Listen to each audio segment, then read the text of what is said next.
Hello Toy Collector fans, Universal Toy Collector here and welcome to the channel. And welcome to another episode of My Collecting Life, the series where I get to chat with you, members of the toy collecting community, about your own personal collections, finding out what got you into collecting in the first place and what gives you that toy collecting buzz.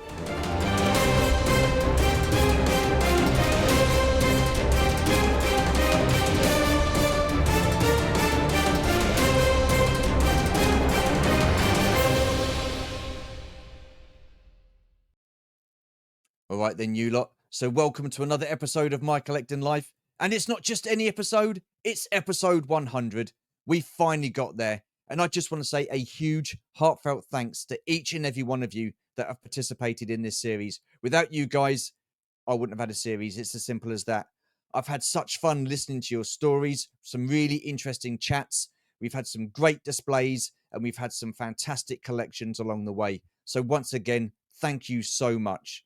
But you've not come here to listen to me whiffle waffle. You want to know who the next guest is, our 100th guest. So why don't we all find out who it is? But before we do, let me run you through the drill again. Grab yourselves a cuppa or an alcoholic beverage of your liking. Sit yourselves down, make yourselves comfortable, and let's take a look at some of the collection in a musical montage.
Well, how about that for a collection? Absolutely fantastic.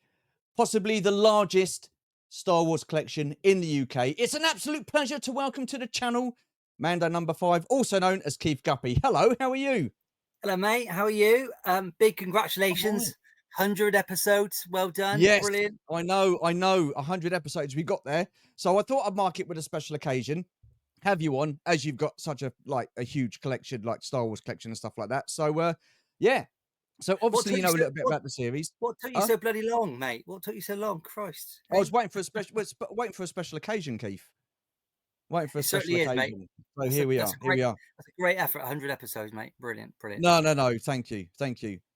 So, right. Well, as you know, I've got 10 questions for you, all about you and your collection. Runtime roughly about an hour. I've got to take a bloody bit of water. What a great start this is, isn't it? Absolutely fantastic. Yeah, so like I say, 10 questions for you, all about you and your collection. Runtime roughly about an hour. So if we go over, not to worry, it's all good. So when you're ready, we'll crack on with the first question. Yeah, cool. Okay, right. What toy lines were you into as a kid, and what memories do you have of those lines? Well, I think obviously Star Wars dominated my only really Christmases that I can remember. Right. And most of that was through shopping, my mum and dad shopping every week down at Tesco's, our local Tesco store, where Yeah. they had a massive focus on Star Wars, He-Man, a couple of bits and bobs. I wasn't interested in He-Man, but Star Wars was the main focus. But also we had one of these department stores called Denner's. It was in Yeovil, like most towns have a Okay, right. department store, Yep. and they had Britain Space. So Britain Space was a big part of my childhood as well. The sort of die-cast toys you get from Britain Space. I've got a bit of a collection of that. Right. Zoids was God, quite a big Zoids. Wow. influence. Yeah, I remember Yes, Zoids. yeah, Zoids. I've got a few of those as well. Some of the pictures I sent you, but love the Zoids, especially through the comic books, because they had comic books for Zoids as well. Yeah. And then a little bit later on Transformers as well, but that was more my brother. Right. But earlier than Star Wars was probably my biggest sort of focus was Matchbox, military kits and soldiers. I was always into building armies of soldiers or whatever I could Right. find. I mean, Okay. I used to play with I used to play army building with my late nan's hair clips in rows on the floor with Matchbox toys, So I was always Oh, into wow. battles in the army building, but they were probably the few apart from Star Wars, which is a big Yeah. focus. It was Zoids. I'm looking over there because that's where I've got my little collection. Yeah. Lego, Light, Britain Space, and Matchbox stuff. When you say were they the model kits that you actually built to put together yourselves and painted? Yeah, Yeah. they were. Yeah, the military match, because what I loved about them as well, they were multicolored. So you Right. didn't really have to paint them. So they were in 2 or 3 colors of Matchbox kits. Right. And they Okay. always showed you on the side of the box exactly Yep. what they looked like when they were built. And they had some lovely dioramas. Yeah. And I also liked the aircraft, because I had those dangling from the ceiling as a youngster. So, gluing all those together, putting them together, and then Nada moves loads of soldiers, and hence the sort of army Yeah. building in the battles. And I remember a little story for you. I remember we used to have a caravan. It was a static caravan down in a place called Freshwater, Burton Bradstock, on the Dorset coast, Yeah. Jurassic coast. And so we used to go down there with my nan and granddad, and my dad had it for probably 12, 15 years. And to be honest, I used to hate it. And it's like it's like, oh God, not on the caravan. But I used to line all the soldiers up, and then whenever anyone stood up and walked in the caravan, they would just go, and I All I over. get so frustrated. I've spent hours sitting at these Star Wars, these Matchbox soldiers, and then Yeah. in 2 swoops, my nan's gone boom, boom, boom, and they've just flattened. Oh, So God. but anyway, I had a great childhood. I was Yeah. spoiled at Christmas, and they were the focus lines for me.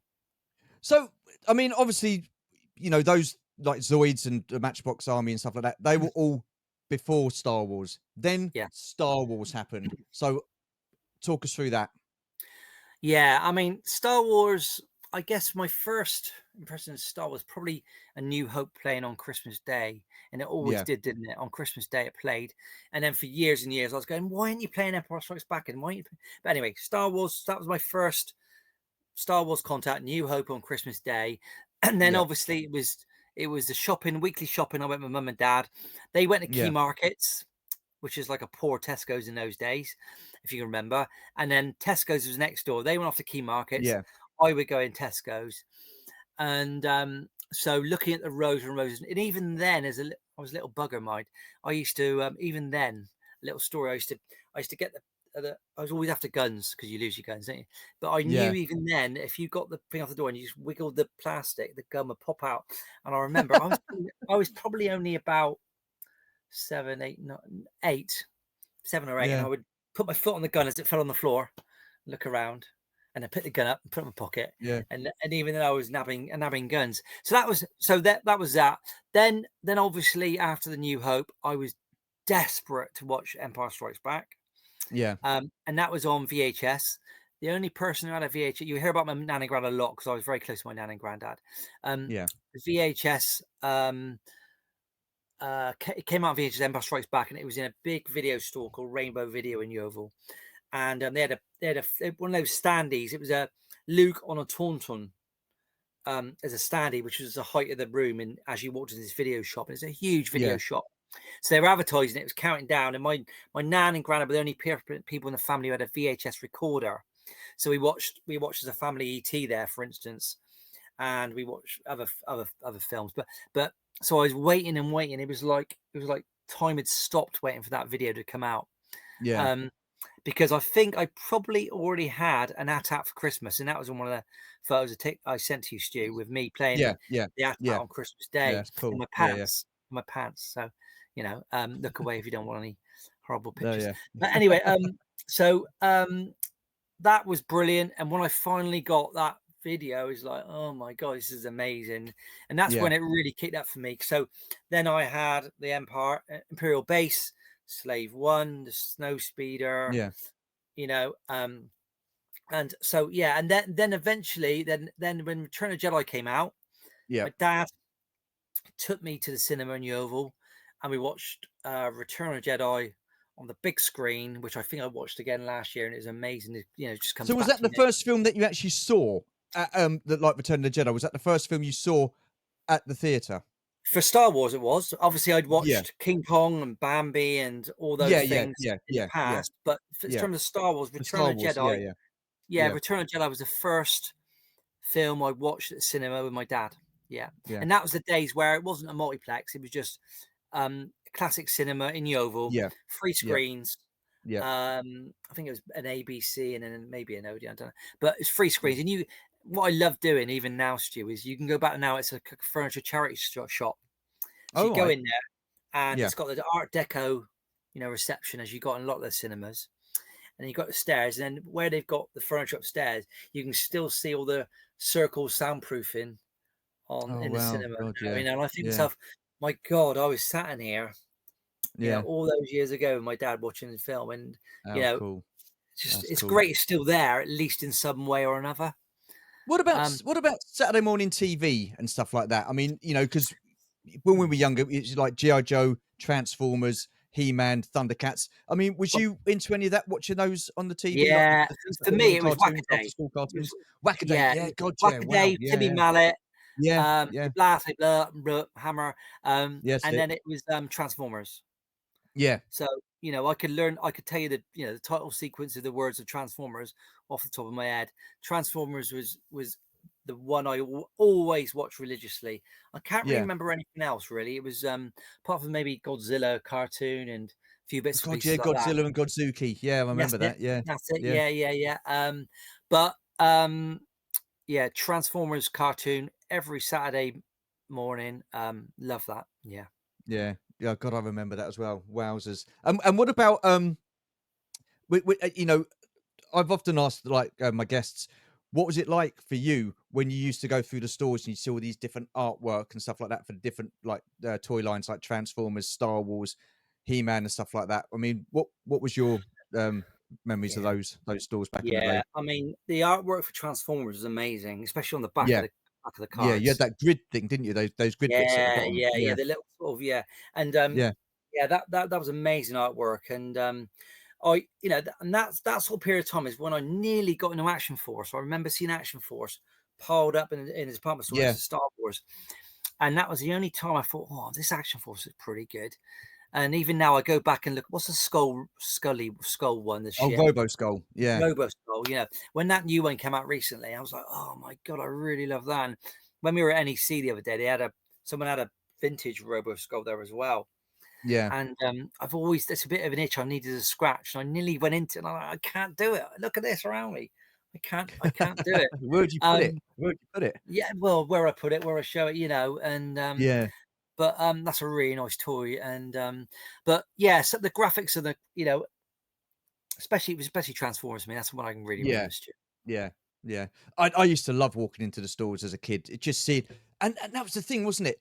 The toy stores back in those days enticed kids to want to buy toys, whether they, got their influences from like watching the TV series or the movies and stuff like that. The packaging was so pivotal in enhancing or enticing kids, should I say, to come and, I like the look at that. It's great. I mean, a lot of the time the figures didn't look like the box art, but that's okay. I mean, I love the box art. I mean, for me, Motu is definitely got to be one up there with the best box Yeah. art and I mean, whatnot. He-Man was pretty good. I mean, Yeah, considering the Star Wars I was there and the He-Man was opposite it, yeah, something like that spinning, and looking at the Castle Grayskull artwork, and all the other their pieces, and that was, yeah. I reckon I did well to avoid that. Really, I reckon. I'm a bit glad I didn't go into it, because now I would have a Yeah. He-Man section in there. But, So but do you know the sad thing is though, I went into a toy store today. I went into one of the entertainers today, and I was just like, what is this? It's just like, I, it's nothing like I remember the toy stores back in the 80s. You know what I mean? There's hardly anything in there.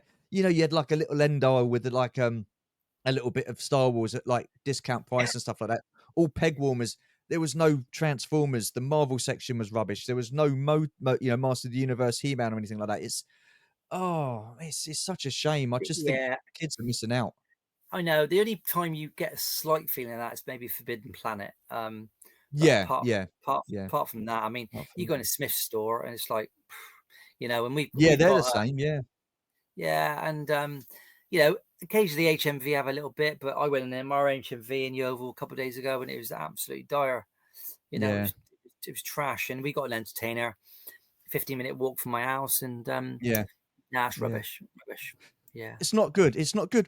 Well, moving on then. Moving on to question 2.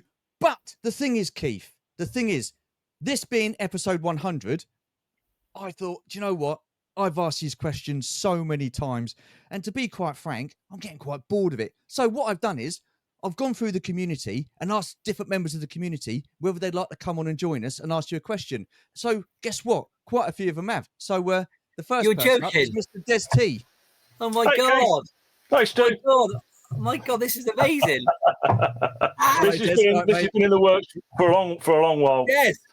Yeah, I Exactly. told you you might like it. Yeah, yeah. Oh my God, this is brilliant. Wear it with pride. Absolutely. Awesome. Absolutely. Awesome. Anyway, question number 2. What was your favourite toy line as a kid, and what made it stand out from the rest? I mean, I think Star we're Wars going is to the know the obvious answer to one. this, but yeah, Star yeah, Wars is the obvious one. I mean, obviously, it. Why did it stand out to the rest? Because I mean, I talked earlier on about Matchbox and army building and collecting soldiers, but you could do the same with stormtroopers. You could do the same from snow troopers. You could do the same for rebel soldiers. And my main focus when I got the AT-AT and the box was I need to replicate what is on that box. So I'm getting 2 Tauntauns, I'm getting FX7, I'm getting 10 snow troopers, I'm getting some rebel soldiers. The only thing threw me in the early days with Star Wars, Des, was when they produced the Imperial attack base, and I'm thinking, what's going on? Why are the stormtroopers and Darth Vader in the snow base?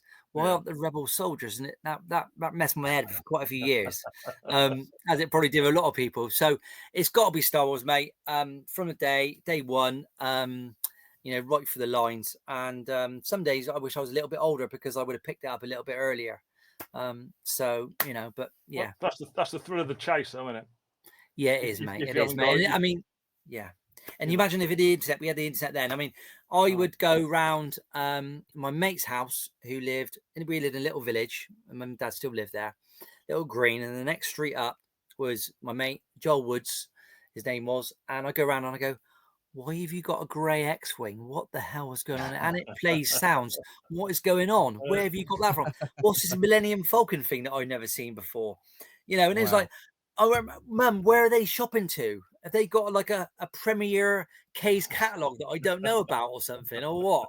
You know, because K's catalogue was the thing where everyone got it. Yeah. Only Yeah. £2.99, yeah, but it's for 6 years, you know, a month. But you know, for me, and that was like a massive surprise. Where I'm not, you know, you see these toys that you have never seen. I just go Tesco's and Denner's, in Yeovil, and that was it. That's the only visibility you've got of all the Star Wars line. You don't know about Death Stars and sand crawlers and all the other things. You know, you've got what you see in maybe in the Argos catalogue, K's catalogue, Denner's, or Tesco's, and that's it. So that was amazing. Well, going around and seeing what he had, and that, like I said, that grey X-wing knocked me over when I saw that, with the sounds as well. Because we all had the white one with a bit of battle damage stickers on that were peeling off, and that was it. Yeah. So yeah. You don't know what you're missing. Sorry, with your collection, so that's okay, mate. With your collection, you've predominantly got from 94, 95 onwards, haven't you? With the original Star Wars Kenner figures, would you ever? Because I know you did have them, and you've said before that you sold them off. Would you ever go back and pick those figures up again? Yeah. I always regret what I did, and it's common knowledge. But just before COVID, I had basically the whole vintage collection. I had every like Martin's collecting. He's doing all the cased AFA loose figures. I had the whole lot. Wow. I even bought. I even got made down there as because I work for a manufacturing company. I had a stepped foam sort of a display stand that mimics a card back with all the little slots for all the AFA graded figures. And that's why I had all of them apart from maybe two. And COVID come along and I flipping sold it all because I didn't know what was going to happen. I sold all my vintage stuff. But always, especially when I see Martin's videos, I'm so envious. I think, well, why did I do that? I want to do it again, you know. And to be fair, you know, you could get the value of this room in a room that this big for the same, you know, the same value because it's more expensive, isn't it? You know. So I think one day, might, you know, I'm talking about. You might want to talk about what I'm going to do going forward later on. If that's the case, I'll be quiet now. But yeah, I have toyed, excuse the pun, and with an idea of having a museum at some point. And you walk around in a museum, go through all the ages, or before COVID, I was going to get a double-decker bus and convert it. And as you walk around, you go through the vintage right the way through to what's on now TVC. As you walk around the bus, there's a little bit of a glimpse into each thing. And again, because of COVID, I sort of canned it. And I think I said to Emma, you know, it can't be in there forever. And kind of when I whack into my pension pot in maybe 6-7 years time, I really want to have a little museum somewhere, and that's kind of what I really want to do. So let everybody see it. Absolutely. Yeah. Why not? I love sharing it. You know, a mate of mine who I haven't seen for quite a while, he messaged me the other night and said, "Oh, my boy's running a Star Wars. Can I bring him around? Get him around in now. Get him around in now." I love that. And when they come in, I tell you some stories. When they come in, and they walk in the door, you've got different kids, and the parents know the kids. You know, I've seen parent walking in with two kids and pick him by the scruff of the neck, and say, "Don't move," because they just literally grabbed him by the scruff of the neck. Other kids are just coming and go. And they can't talk for 5 minutes. So I love it. And they always go into my goodie box. I've got a few swaps and stuff, and I go, "Take whatever you want, mate. Sure." You know. So you know, that's great. Yeah. That was awesome. Well, that was question number 2. So I just want to say a massive thanks, Des, for popping on. I mean, luckily Keith was only 20 minutes late, so it's all right, mate, wasn't it? So do you know what? F me, mate. If you told me, oh my God, I'm so not a problem. No, that's all right. Don't worry about it. It's fine. It's all good. It's all good. No problem. It's all good. It's all Thanks, good. Mate. Well, Des, if you want to hang around, mate, more than welcome. But I'm going to put you back in the back now. Thanks a lot, Des. Cheers. Well, our second guest. Well, of course, it would be our second guest. I mean, who do you think would be good at being number 2? Or finishing second? Martin, yay! Of course it is. Look at that. Hello, mate. You're right. Unbelievable. I know. First of all, can I just say, Keith, that was very brave of you, running off from a family barbecue without helping do the dishes, mate. Have you heard? Yeah, Stu, I got to tell you, mate. I was going. Got to go. I just got to go now. I got to go. Oh, is that what you were? And obviously, Emma's been talking to Steph, and I was like, I got to go now. Put Stu off already. I've got to go. Luckily, I cooked it, and so yeah. It's all Martin, good. mate, thanks for coming on. I really appreciate it. What a surprise! No, Brilliant. Thank I'm That's happy to be awesome. asked, and thanks Awesome. to Stuart for asking me. No, So no, I no, better an crack absolute on with pleasure. question number Absolute 3 pleasure. before he gets angry. We're talking about dishes. Right. When did you stop playing with toys and become a collector? Oh, I haven't really. To be honest, Right, when I good night, stopped playing with everybody. toys, do you know what? I was painting toy soldiers probably only 15, probably 20 years ago. I mean, I'm 51 now, so I was probably still painting soldiers at 30. The truth be known, you know, Battle of Waterloo and all that business. I know you like your military history, Martin, but awesome. yeah, I was still doing it then, and so playing with stuff. But even now, if I see, you know, like we went to Echo and we saw those displays and you put on one of your videos lined up as troopers, you know, the shuttle landing, whatever, I look at that and go, oh my God, I want to do that. I just want to do Yeah. that. And line soldiers up and stormtroopers up. And, you know, so maybe I don't play with stuff very regularly, but I would easily drop back into that if I was at the time and, you know, I could do it, mate. So yeah, so I don't think it'll ever leave me, if I'm honest. No. Would you say you've always been a collector then, in that respect, in that kind of regard to things? Because I've always collected stuff en masse. I mean, believe it or not, my dad retired quite early, and he buys and sells secondhand tools. And for about 5 years, I collected brass spirit levels. Right now, brass spirit levels, they're old spirit levels with a bit brass plaque on them, or they're full brass, and I collected those, you know. And so anything I like, I'm just a bit of a hoarder in terms of stuff you can collect and show. And even then I would do little shows, you know, local steam fair and whatever. So yeah, I'm a collector of a lot of things. I used to collect rubbers. We always used to collect rubbers when we were younger.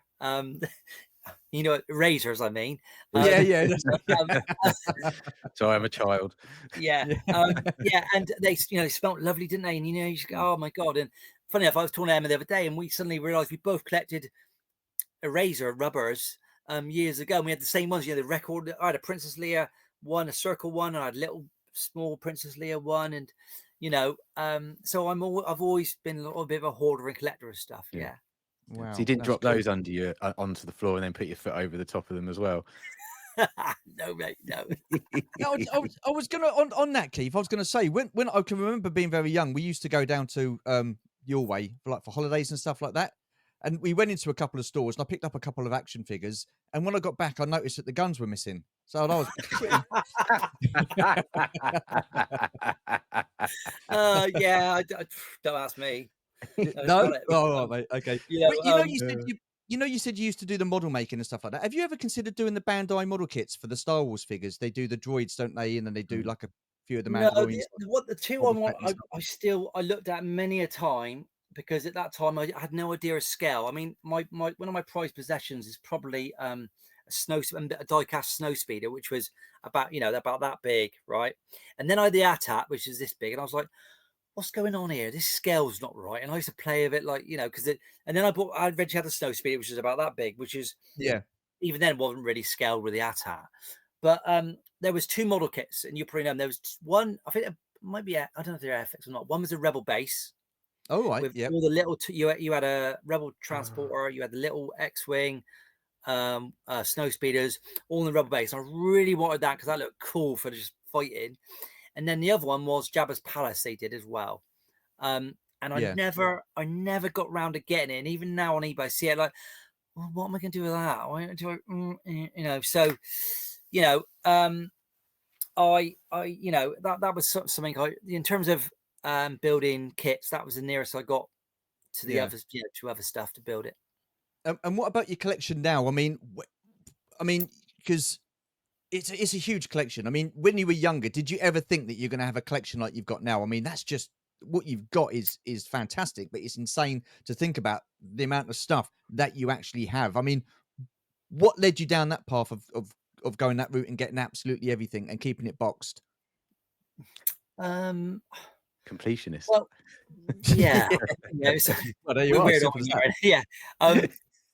it's I don't know. I mean, you know, when 1995 came round, and we had all the Star Wars figures out again, the Power of the Force Yeah. figures. You know, I was on that, all over that straight away. I remember driving around hundreds of miles to get Princess Leia, who at that point in time was the rarest one going, and now you Yeah. probably pick it up for £5. So you know, that was me. So I had to get all that, and then I remember that episode 1 came out, Yeah. and that was in WH Smith's. And I had to have all those as well. And again, I looked down because they're not worth a lot of money now.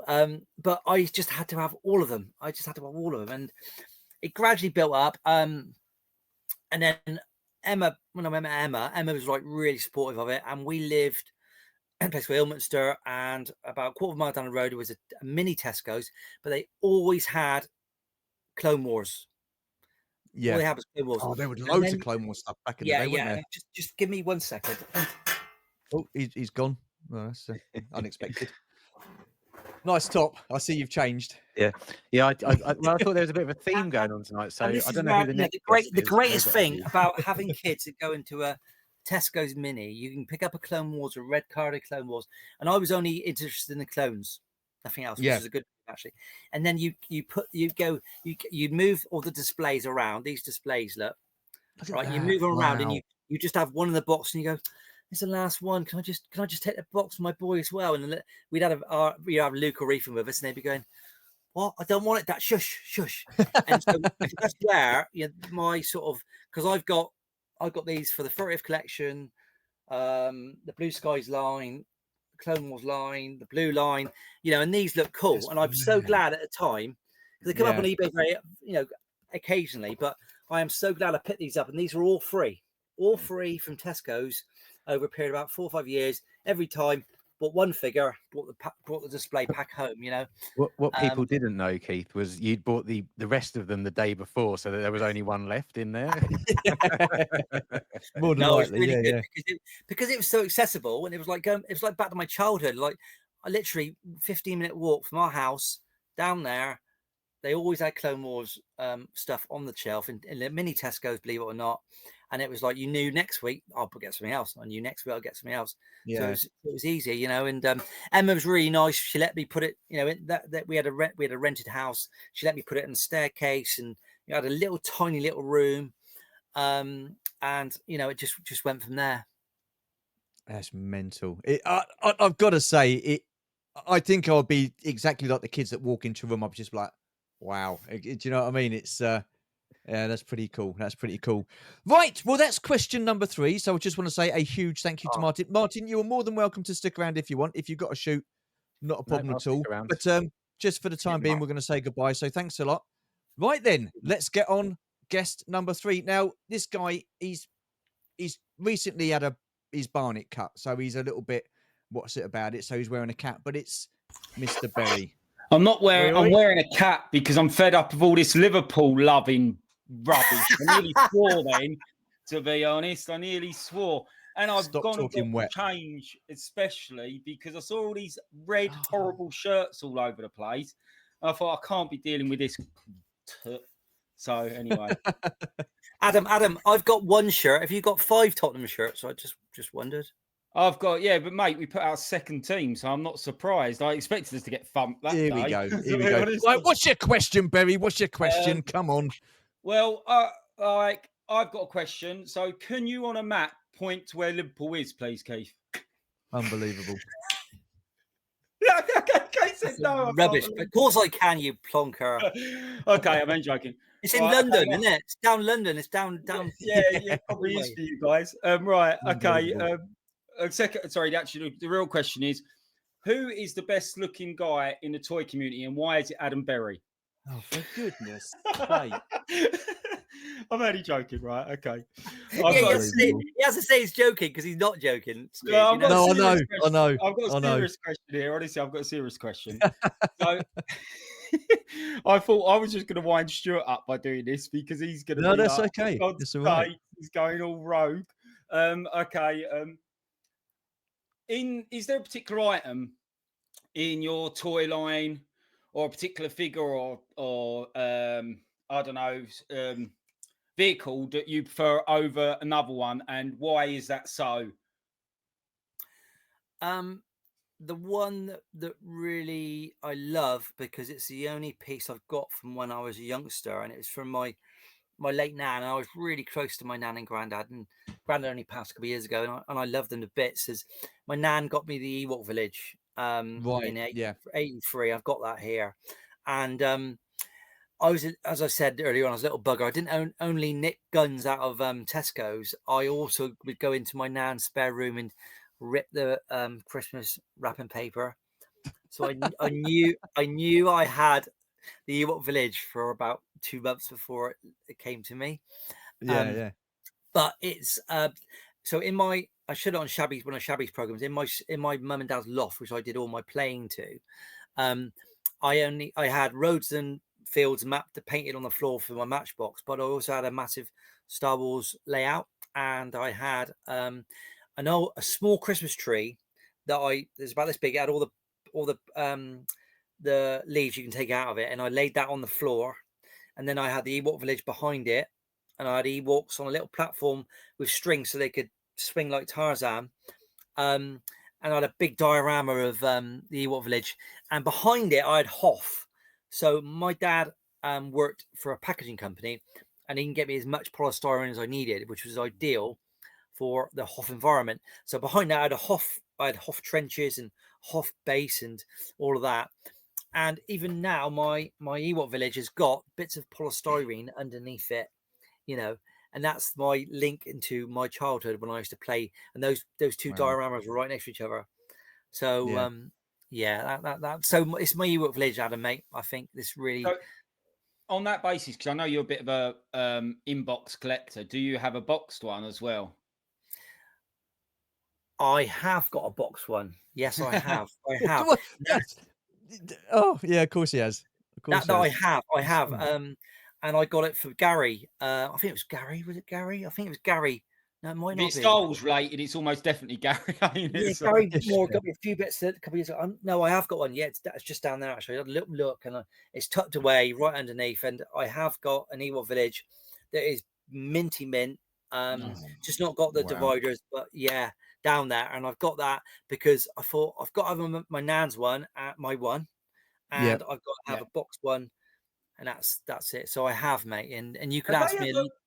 Sorry, have they ever reissued one? Because I like a late, more modern one. Because I was going to say I've never seen a modern version of one around. Or no, they haven't. They've got. I'm looking at right up in front of me. You've got a Battle of Endor set, but never which has got some logs and stuff in it. They reused the end of Ewok Village, didn't they, for the Robin Hood playset? Yeah, they did, and they did the same with the carriage. Yeah. They did the battle sort of carriage. Yeah. What about a figure focus, Keith? Do you have a figure focus? And if so, what is it about that figure that stands out for you?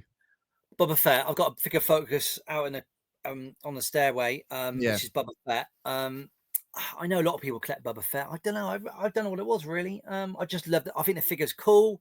I had several of him when I was younger. I think a lot of it is driven as well. I've got 2 life-size figures, and I'm desperate to get the Boba Fett one. I mean, the two. I know you've seen. I've got Stormtrooper, Gentle Giant, huge figure. And I've got Darth Vader, which is about 7 foot tall. And they did an R2 and a Boba Fett. They've only done 500 or 600 of each one.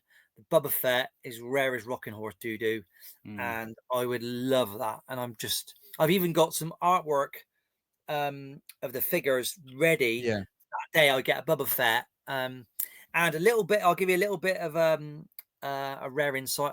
If I ever do this museum, do you know what I'm going to do? I'm going to take that Stormtrooper, take that Darth Vader, and I'm going to get my brother, who works for a signage company and he does wrapping and stuff.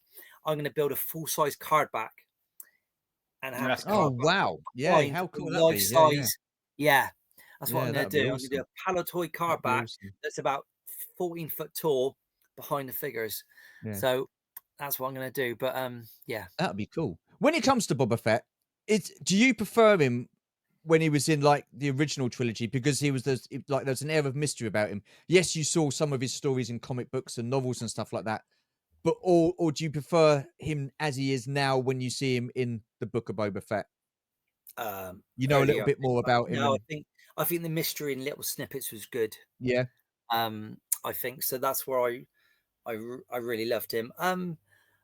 You know, I'm not going to dish what I've seen afterwards in Book of Boba Fett because Yeah. I like all Star Wars media and stuff. And I really enjoyed it. I can't say I didn't. But I think it's lost a little bit for me, but I'm not going to knock it. Yeah. So No, yeah. fair enough. You mentioned Mallet's Wackaday mallet. Yes. earlier, so I Yeah. got this out, especially when you mentioned Wackaday for you earlier. Yeah. I was like, right, Yeah. Timmy well, Mallet. get my Mallet out. Brilliant. Well, Brilliant. that is question number 4. So, Adam, I just want to say a huge thank you. If you want to stick around, you're more than welcome. Yep, So I will really be. appreciate I'll you be jumping in the in. background. Yep. Thanks, All right, pal. cheers, dude. Right, take it easy. Thanks a lot. Cheers, mate. Right, question number 5. We've got another guest, obviously, all the way from Alaska, Canada. It's Trenton Dodson. Hello, Trenton. How are you? Hey, hi, mate. Hey guys, hey Keith. How you doing? All How you right. doing? Doing well, thanks. Sorry, I'm a bit late. It's my fault. Sorry, mate. No worries, no worries. How you doing? All right. It's proper early in the Doing morning over great. there. Yeah, awesome to see you. Yeah, it's just 11, so we're good. Wow. Okay, Yeah. not too bad. Not too bad. So, what's your question, Trenton?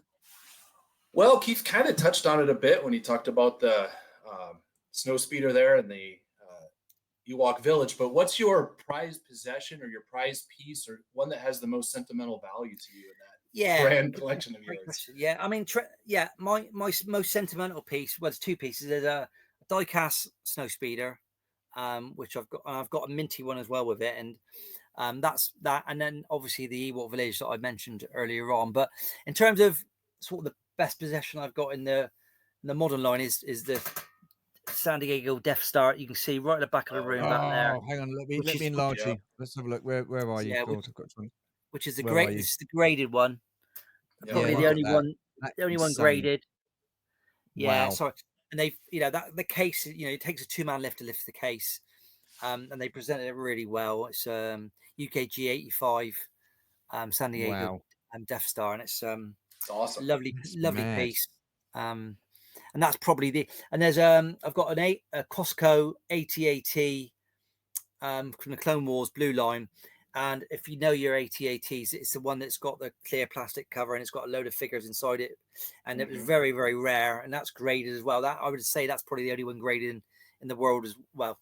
It's probably a couple that's grading that. And that's really, really nice. What I tend to do is if I've got something really nice and it's got a lot of the plastic clear covering on it, that's the things that get knocks and dings and stuff. And I'll get that graded, even how mad it might be. Here I'm tapping it here. I've got, I don't know if I can just tilt there. You can see there, that's a Black Series TIE Fighter. TIE Fighter. Oh God. That's graded in acrylic. in acrylic. That's a That's a U90 UKG. No, U95. Yeah, U95. UKG Black Series TIE Fighter. I mean, I'm flipping mad. I mean, what No, the hell? I had one of those, Keith. I had one of those, but it's so damn big. I've had to take it out the place. We've got like a little cupboard downstairs, and I've put it in there. I was just gonna bin it. I was just gonna bin it, but they started up. I think they wanted about £170 in the something UK. like that. Yeah, then went down to about and 60 then you could Toys R Us. pick them up for £50.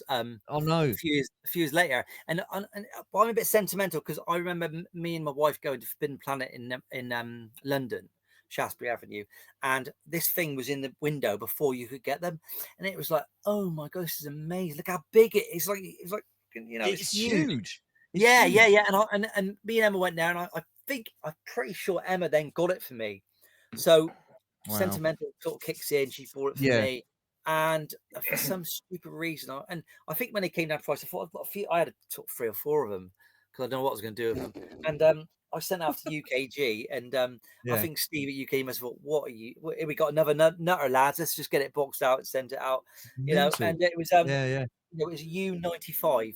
So minty mint. I mean, And the thing is with those TIE Fighters, once you get those wings in, you can't get the bloody things out. Like, have you tried that? it's in acrylics. It's in acrylics, Stu, so I can't even get it out. But I mean, even when you put them together, I tried to take mine apart. I can't get the wings off. That's it. It's just fixed in that position now. It's mental. No, mate. No, I mean, going back to your sorry. I was going to say, going back to your Ewok village that your nan got you. Is that still fully complete? Yeah. Wow! Yes. Wow! Wow. Yeah. I think going back, I had to get the roasting sort of thing. I think I had to buy one of those. I might have had to buy the drum back in the day as a spare, but it's all complete now because I've done it. Yeah. So I can't guarantee that everything's 100% where I had it for my nan in '83, but it's right now. Keith, you said you'd sold a lot of your vintage stuff. Do you still have? Obviously, you have the Ewok Village. Do you have anything older than like? What's the oldest thing you would have in your collection? No, I've got a Y-wing boxed. I've got a B-wing boxed. But otherwise, other than that, I've got the die. I've got the one of the pictures I've sent to Stu the Christmas day. I'm playing with the AT-AT, but just on the corner picture is a R2D2 sensor scope for, I think it's with a full Luma Zucas offer sticker on it for Empire Strikes Back. Nice. The cards on the floor ripped open, and the R2D2 is in the background, and I've got the R2D2. It's over there. So Awesome. I forget to mention that. So that's brilliant. But you look at what's that card back now? Mint probably £1,000. I've got £1,000 plus, and I've just ripped open on Christmas Day, and it's there on the floor, and it's That's just what we did. Yeah, and it's a snapshot because I always think, what was in Tesco's at that time, and I always thought it was the Tri-Logo cards, but they must have had Empire Strikes Back cards as well. So. And with the die-cast vehicles, I mean, I remember having the die-cast. I had the X-wing, I had the Millennium Falcon, I had the TIE Fighter. Yeah. Are they really difficult to get hold of this day and age in good condition, or Well, can you still find them at a reasonable No, you price? can find them. I mean, I ultimately I want to get a snow speeder in the packaging. Mint. I had the white TIE Fighter like you did, which the wings were always a little bit wobbly. Yeah. As you can probably remember. So I want that in mint. But I've got a really, really nice loose one that I've got side by side, because my original one is not even got the guns on the front have been snapped off. It's chipped to pieces, but it's my original one. And I've got a mint one right next to it that's absolutely lovely, and I could send it for grading loose, I suppose. But yeah, so but I think I had the Cloud Car as well at some point, but unfortunately didn't have the bomber, the Type bomber, because that's the expensive one. So wow, awesome stuff. That is question number 5. So I just want to say a huge thank you to Trenton. Mate, you are more than welcome to stick around if you so wish. If not a problem. I just want to say a huge thank you for taking part. Thanks, mate. Appreciate it. Thanks. Thanks, guys. Good seeing you, Keith. Good seeing you, Stu. Cheers, mate. Thank you very much. And we'll speak soon. Are you going to watch the final tomorrow? Oh, no, it's not tomorrow, is it? This is all pre-recorded. What am I talking about? Did you watch the final last week? Couldn't believe it. Wow. Oh, no, it was awesome. It went really well, didn't it? It was brilliant. No controversy at all. That was controversy-free, that final. Never. So, yeah, fantastic. Never. Anyway, Trenton, really do appreciate it, mate. Take care. Thanks a lot. Cheers. Ta-da. Bye-bye. Stu, so when I said to you, I'm going to be 20 minutes late, you had to get hold of everybody and told them I was going to be late, did you? Yeah. Fuck. Sorry, mate. Oh, that's all right, mate. That's all right. No worries. Anyway, they're all here. It's all good. We've got another person for you for question number 6. You might know him as Rocket City Sith, but I know him as Brad. Hello. Hey, mate. Congratulations. Awesome. It is amazing to have you be on Stu's 100th episode, and man, the collection you have, you take completionists to a whole new level. So yeah. It's called being stupid. Yeah, I get what you're saying. Thank you, mate, for joining us. Thank you, man. How are you, I cannot wait till the day I get to tour your facility. So you're always welcome. Yeah, well, there you are. That'd be awesome. Brad, do you have a question, sir? I do. Question number 6. Do you have a Grail piece you are wanting to add to your collection? And if so, what? Yeah, I touched on it earlier on, and it's not really what I collect. It's not the 3.75 inch. It's that full-size Gentle Giant Boba Fett. Wow. I want that so bad. And never seen one. In fact, mind you, to say that, the Stormtrooper I've got and the Darth Vader I've got life-size, I've only ever seen one of those for sale each, and I've bought them. So I've never even seen the Boba Fett, and that's what I really, really want. Unless you can get me my AT-AT from my childhood, and that would be that one, because I don't know where that's gone. So, so that'll be it, Brad, mate. When it comes to Grail pieces, is there a point that you think, well, okay, because I mean, I don't want to know, exactly how much that Boba Fett costs. I can imagine it costs quite a bit. But is there a point where you get to a point, should I say, that you think, oh no, that's a little bit too much. I'm not willing to pay that, or is it? Are you wanting it that bad that you would cough up the money to get it in your collection? Yeah, I mean, because they're never for sale. I don't know what it's worth, Stu. If I'm honest with you, mate. So I do not know. It's going to be several thousand, I would imagine, and I would probably sell some of this to get it, if I'm honest with you, because I've never seen one, to be honest, and probably never will. Would you really move stuff on to get it from your collection? Yeah, I'm Stu. I'm not, and people will know this. And I'm not shy to admit it. I think I'm being honest now, and if everything's got a price, and if I need to, if someone's, I'm not going to be silly enough, keen enough to buy something that I think is going to. And I bought it a lot less years ago, I will willingly sell that and put that back into the collection and buy a load of other stuff, get in the back of my mind, and I will buy that again later on for a better price. And I've done that quite a lot over the years. Wow, even okay. even the grail back there, there's a price on that. If someone wants to pay that much money for that, they really want it, I'll sell that. I'll buy my time, I'll buy another one. I'd probably go and get graded again, and I'd have it again, So I'm really, and some people frown on that. They go, oh yeah, no, my money I make, it goes into the collection, that goes back in, and it feeds the collection. No, that's fair enough. I just wondered. It's an interesting topic. I mean, Brad, bless him. I mean, he's well into collecting Hot Toys now. Hot Is Toys, that yeah. is that a line that you would take a dip Do into? you know what? About 5 years ago, I bought a Hot Toys collection. It was a lot of money's worth. It was a lot, and the early ones, Brad. It was the early ones. I don't know much about Hot Toys, and I bought them, and I had a decision to make. Do I keep them all, or what do I do? And unfortunately, I sold them all as a bulk lot and made a little bit of money, and it went into this room. So I bought Darth Raven the other day, the new Darth Raven. Awesome. I really want is the new 501st ATRT and the Bark Speeder, and I'm thinking, oh my god, they look amazing. And then I don't know whether the Mandalorian Starfighter is coming out or not. They tease it. They don't tease it.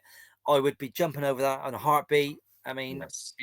and so I am on the precipice, Stu, of dipping into the Hot Toys. Quite often I've bought them. I've had Yoda, I've had a few others, and I've kept them for 6 months and gone, no, I can't. I need to spend some money on TVC because there's too much of it coming out. Yeah. So and I know you, Brad, like it, and I know Matt's into Hot Toys now, and he's got rid of his TVC. Yeah. And it's very displayable, and it's lovely. Now, one thing I said to you, Stu, I saw you the other day, mate, is I have thought about, do I get rid of all this and in here have every HasLab on a nice display stand? Every HasLab they've done, not only Star Wars, I love all the HasLabs. And I'm thinking, oh yeah, and I'm going back to, what about my museum I'm going to do? And I'm the thing is, there's just too much stuff coming out, which is, you got your G.I. Joe HasLabs, you've got your Ghostbusters HasLabs, your Marvels, your Transformers. There's a lot of it, and it can eat up a big part of the budget, and it does take up a lot of space for sure. Absolutely. Brad, what are you? Is that all Star Wars Hot Toys you're into? Is it, mate? It's all Star Wars. I am getting myself whittled down to, just Star Wars. And then you were talking about models. I don't know if you ever did the DeAugustini Millennium Falcon. I did. Yeah, you did. I did. Yeah, just dipped my feet into that, so I want to see how I do at that. But no. And then so that took me 2 years to do that, Brad. That took me 2 years to do that.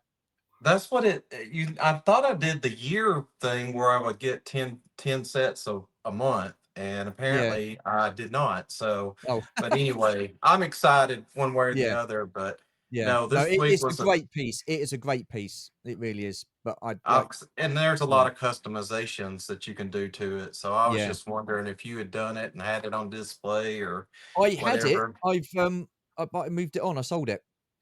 Wow. I sold Oh, it that- because I had the Lego Millennium Falcon, the Ultimate Collection Lego Millennium Falcon. So that took pride and place on the coffee table. So, and then of course the Ghost came, so I had to move the Lego Millennium Falcon on to, because I mean they're just big pieces, and I don't have the room to display them. So the Ghost is currently sitting on the dining room table at the moment, so the coffee Yeah. table. So yeah, but no, it's a great piece, and I weathered the I think I weathered the bottom of it, which was brilliant because you couldn't see it. But I couldn't be bothered to weather the top. I was just like, oh, do you know what? I'm done with this now. It's taken 2 years. 2 years it took me to build that because of all the parts coming through. So it's a bit. I mean, there's something you. I mean, you know, you like models, Keith. Would that be something that would interest you to build that? Yeah. I've done catalogs before like that, and Yeah. I know you end up paying, and I don't know, Millennium 5, I've got no idea, but I know you spend an awful lot of money getting those magazines and all the Yeah. bits, and then you build it, and will you ever get your money back? I don't know. Well, no, I didn't. But yeah. Unbelievable. We know what his model would turn out looking like. It's like, what is that? Millennium Falcon. The What? thing is now I'd have no hope. I mean, some of those parts are really, really intricate and small. I'd have to wear my glasses, and you know, I mean, I put my glasses on a little bit earlier to look at that email you sent us, Keith, so I could send you the link again. But yeah, it's all good. It's all good. I Yeah, just got yeah. my Oh, other God. box in. Yeah, and bringing it's back just- memories. Yeah. But this is what the majority of it comes in now is the bags, and they're numbered by the series. So Yeah, yeah. So how many I mean, packets are there? How many actual? I think there's 100. 100. Yeah, there's 100. Yeah. And Yeah. how much? Can I ask how much does each one cost? All the It's same? $80 a month if and I'm getting 8 pieces a month, I think. Something no, I take that back. It's 6. But you get freebies along the way, and let's see, Stu. I know you can customize it. There's videos where they have made it look like something Yeah. better than Lucasfilm probably has. Yeah. Yeah.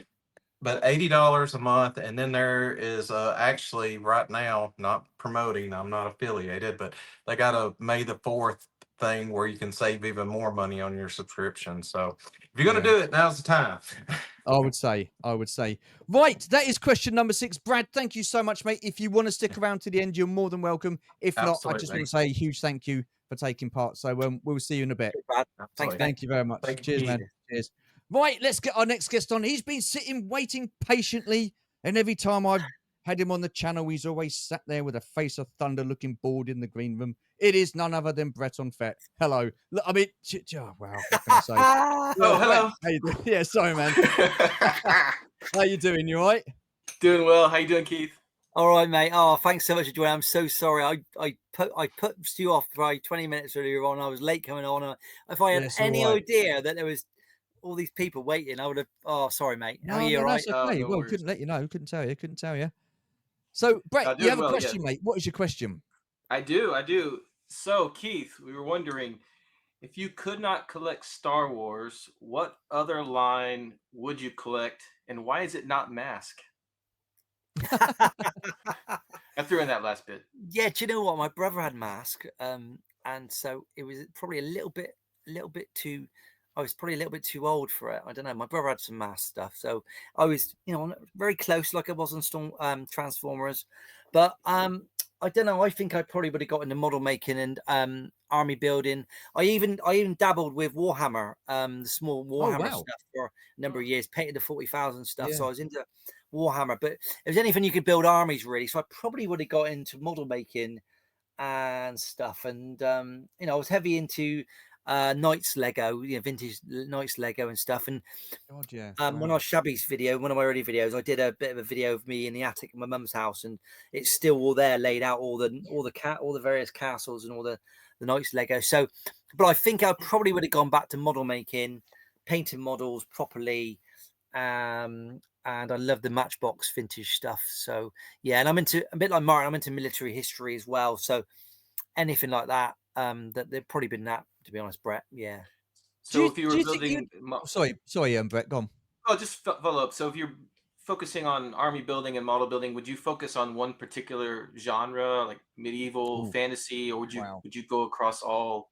I would have probably kept with historical stuff. So I was I quite got interested into the Zulu Wars from South Africa. Okay.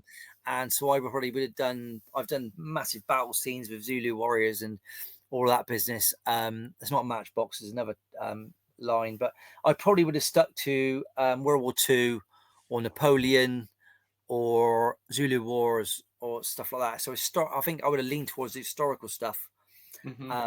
And things like battles World War II, you know, with tanks, I could make tanks. So I was trying to recreate the Battle of the Bulge when I was younger, you know, all that stuff. So not so much American Civil War, but I probably would have got into that. But yeah, I mean, I love cowboy films when I was younger. You know, She Wore a Yellow Ribbon and all those sort of John Wayne films. Brilliant. My mum got me into that. My mum watches those every weekend. There's a black and white or something on at her house that she watches over again. So I think it would have been a military, and it would have probably been the factual stuff rather than, believe it or not, the sci-fi stuff. Right. Okay. Do you think you'd have gone all in like you have done with the Star Wars? Do you think you would have had a collection of models like you would have done? Is that just you? Yeah, I would have in here. I would have one of those big tabletops. You know, this room is about 50 square meters. I would have had the biggest tabletop you can. I would have had probably a reenactment of the whole of Battle of Waterloo or something like that laid out. Wow. I'm kind of like that. And I got into trains a little bit because trains, you had landscapes and model building for trains as well. Stuff. So I think if I wasn't in the Star Wars, I would have a massive layout of, you know, that tabletop gaming stuff. You know, I reckon that's what I would have gone to. You said you did the Warhammer figures. Were they the really, really small ones that you? Yeah, the 40,000. Wow. So they're literally about that big, and you'd have a little plaque, and you'd have. So I painted those. I mean, it took me freaking hours. I painted them, and then you put a little bit of sawdust on sawdust on the plaque, and and I really got into that, and I did all the little tank rhinos and all the gargoyles, and took ages, and I found him in my a storage cupboard a couple of years ago, and I sold him, and I was like, yeah, I wish, and I'm like, regret. Is that a regret of yours moving stuff on? I mean, because I know you say sometimes you move stuff on to get other stuff, which is great. But is there a tinge of regret that you have moving that on? Why did I move that on? Or always, because. And I always think, don't worry, one day I'll have the money to buy it again. And that's I keep saying that to myself. And I might not ever, but I always got to make a mental note of what I've sold. And I'm like, I'll go back to that, and we'll go back to. And I sold Martin. I shared a joke with Martin the other day. I said, Martin, you're going to hate me, but I just sold some Clone Wars stuff. And this guy, he was really into it, and he made me an offer that I couldn't really refuse, and I let a few bits go. But then he contacted me last week, and he's probably watching this tomorrow night, and he wanted some other stuff, and I started laying out on the table to do him a bit of a deal, and I went, I can't do it. I just can't do it. I texted him. I'm like, mate, I can't do it. I really can't do it right now. And so I resisted, but I've normally got no qualms, but it just looked, the area I was taking it from looked a bit bare, and I'm like, it'll take me bloody 5 years to pick this up again. And so do you keep a mental note, or do you keep an actual physical note of stuff you sold? Because like you say, if you think, well, I'm going to move that on, I can buy that again later on in the future, probably at a better price. Do you know? So you keep a note of what you sell and what you move on, then go. I've got photographs of it all. I've got obviously what I sold it for. And obviously little bit of a plug. If you haven't watched my Figure Focus series, then everyone will know what I'm missing and what I'm not missing to a certain date. So and that took me, that was like 40 episodes to go through that, and it was fun though. It was fun, and people love knowing about values, don't they? And I really enjoyed it, but I knew it was going to end, and it was like a real wrench when it ended. I'm thinking, what am I going to do now? So but yeah, so I've got a record there, and I've got a record of what I sold. Yeah, awesome stuff. Brett, thank you so much, mate. Like I say, you are more than welcome to stick around till the end. If not, then I just want to say a huge thank you for taking part. Thank you so much, my friend. Yeah, no worries. Happy to do it. I'll go back to being bored now. I'll stick around. Right. Obviously, the conversation isn't riveting enough for you. So, okay. Right. Cheers. Right. See you in a bit. Thank you very Yeah, much. mate. Thank you. Right. We've got one more guest. They say his voice is as smooth as butter. He is Andy, also known as Delvin Seek. Hello, Andy. How are you? Good evening, Stu. You all right? How are you? I'm good, thanks. Better late than never, Keith. Mate, I'll say it again, right? I was out for having a barbecue, rushing, doing a bit of cooking as you do, and I said, well, I'm gonna have to put him back 20 minutes. And I don't know whether Emma knew. I don't think she did know, because if it weren't for, I would have been another 10 minutes if Emma had her way. Well, and, wow. Don't worry about it, because in those 20 minutes, I opened a HasLab figure. So, I know. Anyway, I do suppose you want me to put him back in the green room? better ask my question now, then. So what's your question, Delvian? All right, then. So what made you decide to finally start your own YouTube channel? And is it what you expected in terms of the time spent making the videos, the engagement, and the enjoyment? I'll tell you what, these are bloody good questions. Who comes up with these? Question. Great question. Andy, yeah. So I did a few, over the years, I've done a few promotional stuff for Toy Line. I've done a promotional thing for Argos, View Cinema, and stuff like that, which I really enjoyed. And the collection was growing and growing, and I used the money for that to put back into collection. I got really pally with YouTubers, Action Figure Grader, John in the States. I got really pally because that was fear grading for me. That was what it was all about at that point in time. And I got pally with him, and I got pally with people, and I found everyone was so friendly, and it was so nice. And I reached out to a few people, and I said, look, I'm thinking about doing it. And they were all going, you got to bloody do it. Just get it, do it.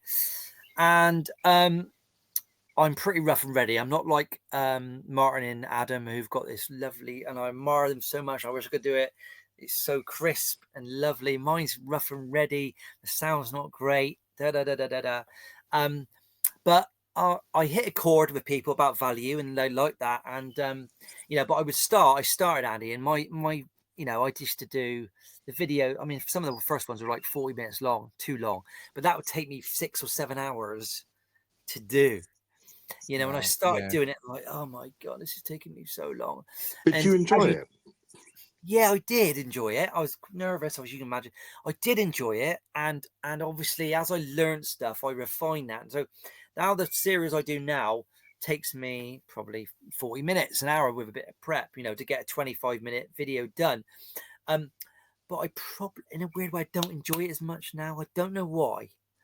If I'm being honest, it's a little bit, I've got to do this video, because I do mine every Friday, as you surely know. Every Friday, I know you always, Friday at 7 o'clock, bang, I've got to get it out, and why is the enjoyment gone? Why is the enjoyment gone? No, I wouldn't say it's totally gone. It's just it's a bit of a, I've got to do it. It's a bit of a, and probably because I've tied myself up to not, I try not to let people down. I might be a little bit late sometimes, but I try not to let people down. And I'm committed. If I'm going to do it 7 o'clock every Friday, I've got to do it. So I put pressure on myself. So no matter what week I've had, I've got to find that time to get it done. And I probably should back out of that a little bit and just do it when I can do it, if you know what I mean. And then I'm also committed, because I do it mine like a live thing when it comes out. I've also got, at that 7 o'clock, I've got to be there, and I've got to be typing hello to everybody. And even though I get only 10 people, 15 people say hello, but if I'm not there, you do yours like a premiere. Yeah, I do. Oh, right. I do. Oh, wow. I didn't realise that. Stu, how do you not know that, Stu? Sorry. I didn't know that. I knew that, Stu, because I was there watching the video. So I've watched your videos, but I didn't realise they were. Wow. Yeah, so I did it in premiere. So you can come on. Anyway, Andy, should you just carry on and let Stu go? Yeah, well, it's embarrassing, isn't it? Anyway, but so for that 20 minutes, Stu, on a Friday at 7 o'clock, right, Stu? For that 20 minutes, I've got to be there. And you know what? Of course, Friday night you're out. You're out with the wife sometimes or whatever. I go, Emma, sorry, I've I've got to put some comments in. And she drives her wild, you know. And Kieran, Yeah, I the can Kieran imagine. Ball, Kieran Ball has me. If Kieran Ball's on there, you know what Kieran's like. He's like, where's Keith? Oh, where's the host? You know, I've been late a couple of times, and you know, been Martin going, oh yeah, I can't believe that, Keith. I can't believe that, mate. Yeah, you know, so I'm committed to that. Look, I'm still enjoying it, but for me now, it's gone from getting the videos out to actually meeting you guys, seeing you guys, knowing you guys. Yeah. And that for me and Emma, and Emma loves Andy. I don't know why. Emma's fabulous. She likes you a lot, mate. And so it's gone from just the videos now to that. And you know, so that's what it's all about, mate. So I hope I've answered your question. I think I have, haven't I? Did it surprise you, Keith, when you first did your video, the amount of time it took to actually film it, then edit it and put it together? Did it surprise you how long that took? Because I know it did for me when I did my first video. I was like, oh wow, I wasn't expecting it to take this long. Yeah, it did. And I'm thinking, oh my god, this is just, you know. And at that time, we had a new puppy, Honey, and I had her in a few videos, which kind of helped me a little bit to relax into it. And everyone likes a puppy, so that helps. So, and you know, but I realised that sometimes less is more on the thumbnails, because I used to put in the thumbnail loads of stuff like, and like no one's going to read that. It's this big on the screen, isn't it? If you look on your phone, it's like bollocks to that. So, you know, I've refined that quite a lot and let people, if you want to watch it, and I've got less hung up on subscribers. I was real hung up to start with on the subscribers. I'll get subscribers. Now I'm like, I don't look. I used to check 5 times a day, refresh. If I got a new subscriber, now I don't. Wow. I look probably once a week, and that's probably how it should be. And you know, so it's at the end of the day, it don't matter, does it? I remember when I got my first dislike, I was absolutely mortified, but it was just like, who cares? Yeah, I mean, you do it for the fun of doing it. That's the important thing. You do it for the fun of doing it and stuff like that. I do it as well so that I can. When someone comments to me and goes, this is, you know, and we all get this, someone goes, this is the best thing I watch on YouTube, I love you, it's great, and I'm like, oh my god, what firstly, are you mad? And secondly, that is just gives you massive buzz. You know, you don't know who this person is, they might be in Timbuktu, you don't know where they are, but they go, you make my week, your 20-minute video is what I want to watch, and that's amazing. And you know, you hear people say on a Sunday morning or a Saturday morning, I get up and I have my breakfast and I watch your video every Saturday. And I say, where are you 7 o'clock on Friday? No, I don't. But you know what I mean?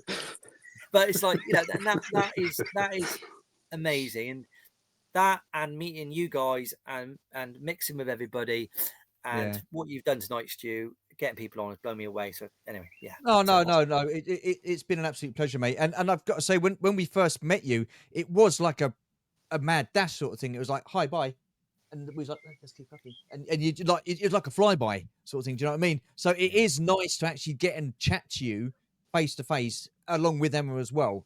Because, you know, she's, whether she thinks or not, she's part of the community as well, being your wife and stuff like Absolutely. that. So to get her involved as well. So yeah, she's got her own collection. She's into jellycats and she's into Sylvanian families, and she's into stiff bears, and so she's coming on. I know Steph has got her own channel, and I think Emma, I'm trying, you know, gradually trying. Emma's a little bit shy when it comes to all that. Yeah, I'm trying to get her into it and go on to stuff. So fingers crossed. Well, she's doing the Thistledew quiz. Yeah, well, I told her last night she was due. Yes. Oh my god! Wow, no. I went, Emmy, see this? Oh my god! I put her name down on it. And she went, I'm not doing by myself. No, you're with me. Don't worry about that. I know. Oh, you two are going to be together? Well, I don't know, actually. Well, it depends what the draw is, isn't it? We'll find out. Right. Oh, yeah. Well, I said the draw's live. When is it? When's the draw? It'll be to this coming Sunday. Yeah. Right. Yeah. So, I didn't. By this video, anyway. But yeah. So, is it teams? Sorry, I'm going off track. Well, it's going to be pretty much like the same format as the Star Wars quiz and the movie quiz. You just free for all. We might have to do a double, but anyway, we'll talk about that later. Actually. Oh, we'll see. All right, okay, no worries. Right, well, that is question number 8. So, Delvin, I just want to say a huge thank you for jumping on, mate. Like I said to you, like I said to the others, should I say, you're more than welcome to stay to the end, and then we'll have you pop back on in a little bit. I've got 2 more questions, so I just want to say a huge thank you, Delvin. Much appreciated, mate. Cheers. See you in a bit. Okay, right. Cheers. See you in a bit. Right. I've got 2 more questions for you. So like I say, we've gone past the hour. I don't care. It's the 100th episode. It's my series, and I'm having a lovely time, so it's all good. Right. What gives you that toy collecting buzz? When I find something that I never knew existed, and you'll be amazed, Stu, when I've been doing the YouTube videos, I find something every month that I'm thinking I never knew that existed, and this is from the modern Yeah. Star Wars collecting lines. I did a Chewbacca video 5 weeks ago. Chewbacca Focus. Yeah. I Yeah. found on a same card back 2 different Chewbaccas, one with like a funny fuzzy blowed away hair, another Yeah. one. And I was like, no, I didn't know that existed. I don't think anyone did. Did anyone know that? And so and I find stuff, quite often that I know no one's got, or they haven't seen it. I mean, I use a Star Wars Super Collector's Wish book, which is underneath the laptop now, propping it up. And I go in there, and the guy it's a great book, but I tell you what, I could improve that book, because the stuff you learn and know and doubles and stuff, then so that gives me the biggest buzz when I find something in the modern Star Wars era that you think I don't think anyone knows about that. Well, look at that. That's a. I mean, watching your videos, I feel exactly the same, because I watched a Biker Scout video the other week, or the other day, and I was like, I didn't realize it did so many. Yeah. I did not realize it did so many different versions, modern day versions of the Biker Scout, and I just think it's so. I love watching your videos for that reference point, because I'm like, okay, I can look out for that. I mean, the 30th anniversary figures and stuff like that, I'm very much into those. So seeing those sort of like videos and stuff like that, I just use it as reference, and which is great. that line of videos is going to go on and on. I mean, you can imagine how many figures I've got of ships, and I'm doing TIE Fighter Pilot this Friday. Wow. Okay. And Yeah. again, you like, wow, I've got them all laid out there. Not so many, because the TIE Fighter Pilot, believe it or not, was packed in with every TIE fighter they did. Yeah. So they were a bit light on the actual individual figures. There was about 12 of them. I think, just count them down the table. But there is a whole. I mean, I do TIE fighters with a TIE Avenger. It's very topical at the minute. You'll see that's and I learn stuff. And a lot of it's a prep, because actually the longest time to get these figure focus lines is going and finding in my room. Yeah, I'm not surprised. Yeah, they're 10 deep, and I've got to go for every figure to find them. But wow. You'll be amazed. And some people say, "Oh, can you do Yoda or R2D2?" I'm like, it's going to be a 60-minute video, because you can imagine. So, but I'll get there. But it's good fun. No, I love those videos. I think for reference value, I think they're very good, because like I say, I didn't realize they did half the Biker Scouts that they did on a different card back. So I appreciate that. So that's pretty cool. When it comes to buying stuff, are you quite happy to get stuff offline, or like from eBay, secondary market, those kind of places? Or do you prefer going into a store or going to a toy fair and finding bits? Because I'm always on the eye out for stuff I can grade. As you know, that Y-wing that I showed you the other day, I bought. My preference is to pick it up and handle it and look at it, and then make a decision.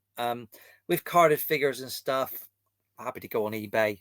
I'm not on, as you know, I'm not on social media, so I miss out on a lot of stuff. But I think the benefit I get out of not being on social media probably exceeds the benefit I get out of Star Wars, because I think there's a lot of crap that goes on there.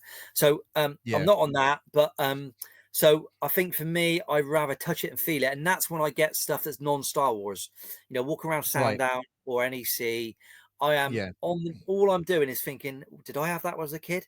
I've got 2 Scale Electric sets. I've got a Matchbox Scale Electric sets, and I've got another one that's got a bridge and a police car and a truck. I know I've got them because I've got photographs in the background. A Christmas Day when I was 5, 6, 7, 8, 9, 10, it's in the background, and I go and get it. And I want that because I had it as a kid. I can't remember playing with it, but I had it, and I'm having it. And that's my little 80s corner that I showed you a picture. You've got a picture of little 80s corner. That's pretty cool. And that's stuff that I had as a kid. And I go out to get the new minty version of that. Yeah. I don't touch it. I'm like, so, but I love doing that. And you never know what I might see that just pick. Oh, I remember that. Oh, so I prefer face to face. Absolutely. No, fair play, fair play. Last question for you, Keith. What does your collection mean to you? I'm apart from my family and my wife and my kids, it's everything for me. I've said it on other videos. I think if you're in the down in the dumps, and every collector's probably this, you want to, and we've all, from time to time we all have little mental health issues, and I know it's publicized a lot, but we all go through them. But to come in here, just sit down, smells Yeah. like a toy store in here. Yeah. It just relaxes you, takes your mind off stuff, and it's great. And I've needed it a few times over the years, as probably everybody else has done. So for me, it's really important, and it's a lovely contemplation place. Yeah. And just you see something on telly and you go, oh, have I got that? And you can find it, and just so Yeah. it's more than just collecting toys. Absolutely. And I know people think, well, like you say, it's just toys and stuff like that. And in the grand scheme of things, there are more important things in life, as you've touched on. Yeah. We know that, but I've sort of like looked upon it as the most important things of the least important things. Do you know what I mean? Yeah. Like you say, you can go into your room and you can sit and take 5, 10, well, probably a lot longer in your room to look around at everything. But you know what I mean? It's just a place where you can go and just reminisce about, childhood memories and stuff like that, or just marvel at your collection, or just, do you know what I mean? It's and like you say, for mental health reasons as well, it's a great escape, and totally And on board with that. you can I could do endless tinkering in there. I've been lucky Yeah. enough, the room history, and I'll probably do a room history video at some point. Is we live in an old mill house from the 1600s. But when we bought it, they were building a load of apartments overlooking the river next door. Yeah. The developer said, do you want the apartment upstairs? It's a 3-bedroom apartment, and he had the ground floor as a construction office. I said, Yeah. no, I need the whole place because I want a garden and I want a place to put my Star Wars collection. So we're lucky enough. This up here was the 3-bedroom apartment flat. It was a kitchen, bedroom, and living room. So I can knock that down. So straight away I'm on a winner. And then as the children have moved out, I've extended it by 2 or 3 meters, and then got the bit behind me was extended last year before, for the TVC collection. And now, I was a year ago at the point where I could show everything. Yeah. A year later, I'm now slightly not quite there with showing everything, but I've got nowhere else to go. This is it, and this is why I talk about. Enough, yeah. This is why I talk about a museum, or Yeah. the next step for me, is a big decision. I've got to make. So yeah. Oh, well, look, mate, I've got to say thank you so much for being part of this series. Thank you for being the 100th episode. Thank you for wearing that top. That's made me very happy, by the way, as well. So that was awesome. But I just want to say I have thoroughly enjoyed listening to your collecting stories, and like I say, just being part of it. You've got an absolutely incredible collection. Where can people find you on social media? Well, they can't. The only place you can find me is on YouTube, Mando No5, Keith Guppy. There you go. You know what though? I'm open. My phone number's on there. My email's on there. Me and Emma's email. If you reach out to me, if you want to just come and see the collection, if you're passing down a little old Yeovil area, my house is always open to show people what I've got in terms of Star Wars. No problem at all. But I'm just not on social media. I'm not Facebook and stuff like that. Not a problem. But I'm not hiding. Contact me. Drop me a message on YouTube. If anyone wants to see a character or a ship or a vehicle or whatever on my channel, let me know. It's unbelievable. I tell this every week, and I've got like a list of 2 people, and it's like, tell me what you want to see, and I'll show so what I'll do then is I will definitely put another character in, because I did then go and I thought, well, I don't want to be too greedy and keep going and whatever. So if you're saying put another one, I'll put another one in, so that's not a problem. What I'll also do is I'll put the link to your YouTube channel in the description below. If you're not subscribed to Keith, highly recommend it. He's got an incredible collection.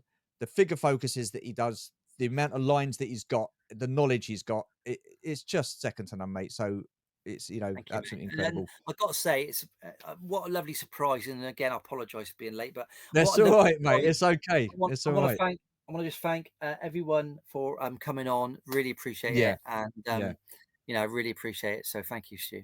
Yeah, so not a problem. Like I say, thank you so much for being part of this. I just want to say a quick thank you to Des, Martin, Adam Berry, Trenton, Brad, Brett, Delvian. I just want to say a huge thank you to those of you who watch. You stay to the end. Thank you so much. It does mean a lot. Whether you watch it or listen, like I say, it does mean a lot. This will be the last My Collecting Life for the time being. That's not me saying I'm never going to do another one again. What I'm going to do is just put it to bed for a little bit and then revisit later on in the year at some point. I've got other things that I'm going to be cracking on with. So don't worry, I'm not cancelling it totally. I will be doing some more episodes, but not straight away. So give it a few months and I'll come back round to it. So anyhow, thank you so much, Keith. And for those of you watching, again, thank you. Take care, stay safe, and we shall see you in the next video. Bye for now.